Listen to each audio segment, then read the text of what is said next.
Pinipitas ko talaga para sa'yo to. Pinapitas mo para sa akin. Galing probinsya. Alam mo, ayoko ng mga probinsyano katulad mo. Saka baka may gayuma pa yung prutas mo, no?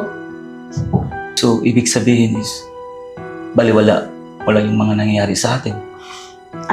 Alam mo, lasing lang ako nung araw na yun. Anong ginagawa mo dito? Saka, sino nagpapasok sa'yo dito? Pinapasok pala ako ng katulong niyo. Ay, talaga si Inday. O, ano naman gagawin mo dito? Siya nga pala, Pakay mo. Yar, may dala akong prutas para sa'yo. Pinipitas ko talaga para sa'yo to. Pinapitas mo para sa akin. Galing probinsya. Alam mo, ayoko ng mga probinsyano katulad mo. Saka baka may gayuma pa yung prutas mo, no? Ilang araw na kasi kitang mini-message. Di-reply, di ka nalang reply sa akin. Sinisend mo lang ako. Hindi talaga tayo re-replyan kasi hindi kita gusto. Hindi ko nga gusto yung mga katulad mo. Tignan mo nga yung pananamit mo. Hindi ko talaga gusto. Nababadoyan ako sa'yo. So, ibig sabihin is, baliwala. Wala yung mga nangyayari sa atin. Alam mo, lasing lang ako nung araw na yun. Saka, hindi ka naman nagsasalita nung araw na yun, kaya hindi ko naman alam na ganyan ka magsalita, no? Bawal na ba magmahal ang isang probinsyano katulad ko? Saka, wala pala akong puwang dyan sa puso mo. Alam mo, nawiwirduhan ako sa'yo. Tsaka meron na akong dinidate. Alam mo yon, gwapo yon, saka taga Manila. Hindi katulad mo, taga probinsya. Mahal na mahal na kasi kita eh. Hindi na kita mahal sa puso ko at least eh. Mahal na mahal? Kakadiri ka naman. Tsaka, tanga ka ba? Binalak na nga kita eh. Gawa ka pa ng gawa ng account.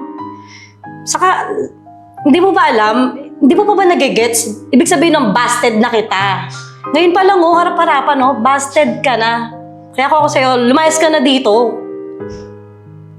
PR, ikaw kasi yung nakaka-virgin sa akin eh. First time kong nangyari sa buong buhay ko yun. Tsaka, sabi ng papa ko na kapag may nangyari daw sa inyong dalawa, is papakasalan mo daw yung tao. Ayun. Ang baduy talaga ng mga taga-probinsya. Alam mo sa amin, di uso yun. Sa inyo yun. Sa amin, wala lang yun. Saka, di ba sabi ko nga sa'yo, lasing ako nung araw na yun. Saka, di kita nakadinig nagsalita nun. Ako, kinikilabutan ako sa'yo, nakakadiri ka. Lumayas ka na. Bigay mo kay Inday yan, ha? Sige na, alis na!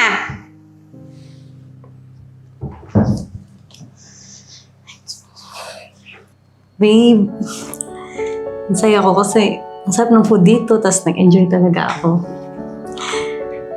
Nga pala, matanong ko lang, saan ka pala nag-work? Work? Hindi ako nag-work. Nagrarat kasi kami ng business sa family namin.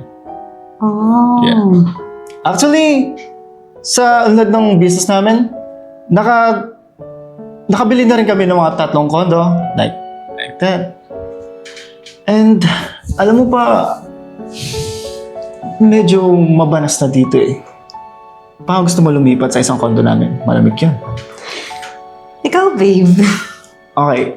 Basta ikaw. Tawag na tayo ng waiter? Waiter, bill please.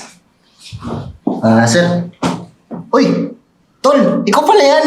Di po ba ngayon? Ba't bigla ka lang di? Tsaka, Tol, ito ba yung kinukwento mo sa akin, babae? Yung mayaman, maganda, tapos maraming pera. Ha? Ganda-ganda niya, no? Babe, baka nagkamali lang. Sorry, hindi kita kilala eh. Okay?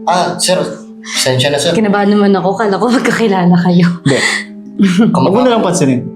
Kamukha mo kasi yung kawork ko eh. Hmm. Pasensya na po. Kamukha lang pala. Bali, ito po pala yung bill ninyo. Sige. Bale, tawagin ka na lang namin pag magbabayad na kami, ha? Okay. Sige po. Thank you.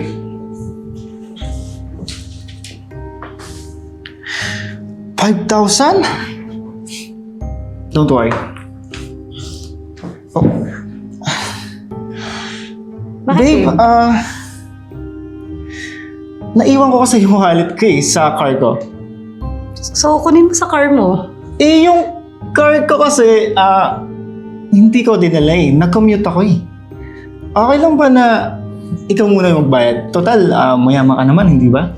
Naku, babe, wala nga din akong dala ngayon eh. Kasi, syempre, expect ko ikaw magbabayad. Ano ka ba? Seryoso ka ba? Paano yan? Ganito na lang. Baka may card ka. Bayaran ko na lang. Babe, wala akong dala. Ma'am sir, good news. Yung bill niyo po, bayad na. Opo. Talaga? Sino nagbayad? Yung mayari po. Yung may-ari? Opo. Asan yung may-ari?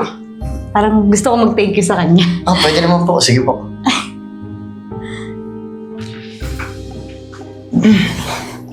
Oh, ba't nandito ka? Nandito yung mga taga-probinsya na yan. Alam mo ba, babe? Yan yung nakwento ko sa'yo nakaraan. Yung nanliligaw sa akin, nakakadiri. Tingnan mo nga yung pananamit, oh. Saan ko kayo mo binili yan? Siya ba? Ma'am, bali siya po yung may-ari ng kinakainan niyo pong restaurant. Saka hindi niyo pa po natatanong, siya rin po yung nagbayad ng bill niyo po. Paano nangyari yun? Hi, sir. Oh, Hello po. ano? Sir, Napapaalam ka ba ngayon na magde-day off ka? bakit? Waiter ba yun dito? Hindi po. Dishwasher po yan namin. Hi, babe. Dishwasher? Lumayas ka nga dito! Sorry. Ang yabang-yabang mo, hambog Sorry. na to. Uy, Luigi, upo ka muna dito. Uy, Luigi! Ang yaman-yaman mo pala. Gano'n kang kayaman? Oo, mayaman kami. Marami kaming kondo. Marami akong sasakyan. At saka, marami kaming mga lupain. At saka, yung tatay ko is governor sa probinsya namin. Talaga? Governor siya? Grabe, ang yaman-yaman mo pala, no? Uy, Luigi, sorry nga pala, ya. Actually, tinetest lang kita nun, eh. Kaya, ayun. Anyway, ang gwapo mo pala, no? Tigas-tigas pa ng muscle mo. Alam mo yun? Actually, alam mo, mahilig ako sa mga probinsyano. So, nanaligaw ka. Oo, pwede naman, di ba? Kaso, na-turn off ako sa mga taong mga gold digger, mga feeling mayaman at saka plastic na katulad mo. So, anong ibig mong sabihin? Busted ka na sa akin. Ako busted? Oo, busted ka kaya pwede ka na umalis.